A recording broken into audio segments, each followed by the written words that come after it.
নমস্কাৰ আপোনালোকে চাইছে লেংডন বাতৰি আৰু ষ্টুডিঅ'ত মই পিংকি লৈ আহিছো এই মুহূৰ্তৰ এক গুৰুত্বপূৰ্ণ খবৰ শ্যাম কানু মহন্তৰ অধিবক্তাৰ সৈতে কি সম্পৰ্ক আছে কংগ্ৰেছৰ শ্যাম কানু মহন্তৰ অধিবক্তা ৰাজকমলৰ সম্পৰ্ক আছে কংগ্ৰেছৰ সৈতে গুৰুত্বপূৰ্ণ সম্পৰ্ক এটা পোহৰলৈ আহিছে অসমৰ অধিবক্তাসকলে শ্যাম কানু মহন্তৰ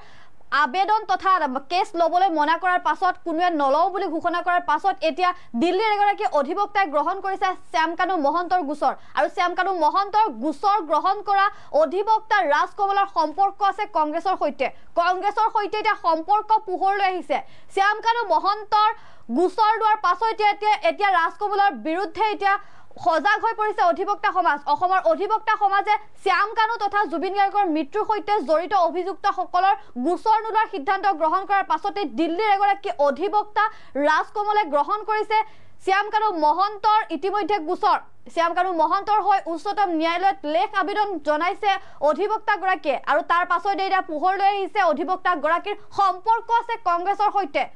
সৈতে সম্পৰ্ক আছে শ্যাম কানুৰ হৈ উকালতি কৰিবলৈ লোৱা অধিবক্তা ৰাজকমলৰ জনাই গৈছে এই মুহূৰ্তৰ সবিশেষ খবৰ গ্ৰাফিক্স প্লেটৰ জৰিয়তে জনাব বিচাৰিছো এই খবৰ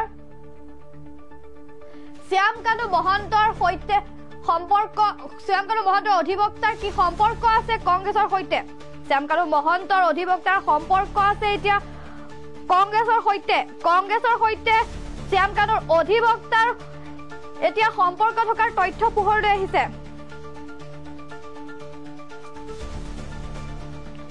পাঞ্জাবত কংগ্ৰেছৰ শাসনকালৰ সময়ত ডেপুটি এডভোকেট জেনেৰেল আছিল অধিবক্তা ৰাজকমল 2017 পৰা 2021 সেপ্টেম্বৰ পৰ্যন্ত ডিএজি হিচাপে কৰ্মৰত আছিল অধিবক্তা ৰাজকমল কংগ্ৰেছ দলৰ ৰাজ্যসভাৰ সদস্য কেটিএছ তুলসীৰ অধীনত কেৰিয়াৰ আৰম্ভ কৰিছিল অধিবক্তা ৰাজকমলে শ্যাম কানু মহন্তৰ হৈ উচ্চতম ন্যায়ালয়ত লেখ আবেদন দাখিল কৰা অধিবক্তা প্ৰকৃততে কোন সেই সন্দৰ্ভত চৰ্চা অব্যাহত থকাৰ সময়তে পোহৰলৈ আহিছে বিশেষ তথ্য শ্যাম কানু মহন্তৰ হৈ উচ্চতম ন্যায়ালয়ত লেখ আবেদন দাখিল কৰা অধিবক্তাৰ সম্পৰ্ক আছে কংগ্ৰেছৰ সৈতে পাঞ্জাবত কংগ্ৰেছৰ শাসনকালৰ সময়ত ডেপুটি এডভোকেট জেনেৰেল আছিল অধিবক্তা ৰাজকমল 2017 পৰা 2021 সেপ্টেম্বৰ পৰ্যন্ত ডিএজি হিচাপে কৰ্মৰত আছিল অধিবক্তা ৰাজকমল উচ্চতম ন্যায়ালয়ৰ জ্যেষ্ঠ অধিবক্তা তথা এসময়ৰ কংগ্ৰেছ দলৰ ৰাজ্যসভাৰ সদস্য কেটিএছ তুলসীৰ অধীনত কেৰিয়াৰ আৰম্ভ কৰিছিল অধিবক্তা ৰাজকমলে 2006 পৰা 2016 পৰ্যন্ত কেটিএছ তুলসীৰ চেম্বাৰত কৰ্মৰত আছিল অধিবক্তা ৰাজকমল নয়ডাৰ সিম্বায়োসিছ আইন বিদ্যালয়ৰ অতিথি অধ্যাপক আছিল অধিবক্তা ৰাজকমল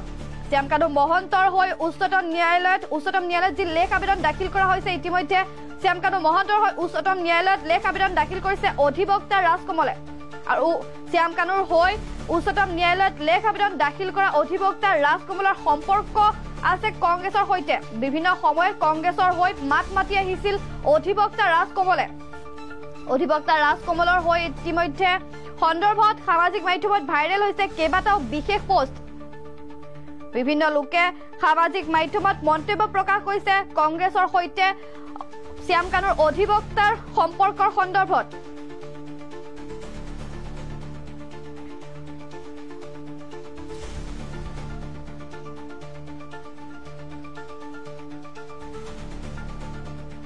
কংগ্ৰেছৰ সৈতে সম্পৰ্ক আছে শ্যাম কানুৰ অধিবক্তাৰ সন্দৰ্ভত সামাজিক মাধ্যমত ভাইৰেল হৈছে এতিয়া কেইবাটাও পোষ্ট শ্যাম কানুৰ অধিবক্তাগৰাকীৰ কংগ্ৰেছৰ সৈতে সম্পৰ্ক থকাৰ কথা গম পোৱাৰ পাছতে এতিয়া কংগ্ৰেছৰ বিৰুদ্ধে ক্ষোভিত হৈ পৰিছে ৰাজ্যবাসী